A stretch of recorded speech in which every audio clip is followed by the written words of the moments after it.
تراژیدی بوو هەمومان چاومان پڕ لە فرمێسک و گریان بوو بۆ حاڵەتێکی نەخوازرا و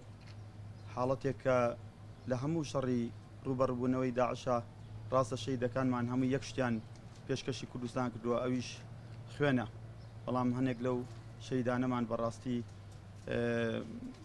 هیچ کەسێک ناتوانێت ئەوەی کە یەک تۆس ڕۆحی نەتەواتی و کوردایەتی تیابێت خۆی بگرێت لە بەردەمی ئەو جۆرە حاڵەتە نەخوازراوانە. ڕێز کاک مەلایەسین بەڵێنی بەخشینی ئەم یەکەی نیشتە جێبوونەی بە ئێمەدا هەرچەنە لە کەمپینی ڕەنجی شەیدانە ئێمە یەکێکی نیشتە جێبوونمان بۆ دەرچوو لە کۆیە ئەویش بەڵێنی پێدان کە بۆمان ئاڵوگۆڕ بکە بۆ سلێمانی هەتا بتوانین تایە نیشتە جێبین. هیوادارم ئەم هاوکاریانە تەنها وەکو چۆن بۆ ئێمە کراوە بۆ سەرجەم شەهیدان و بریندارانی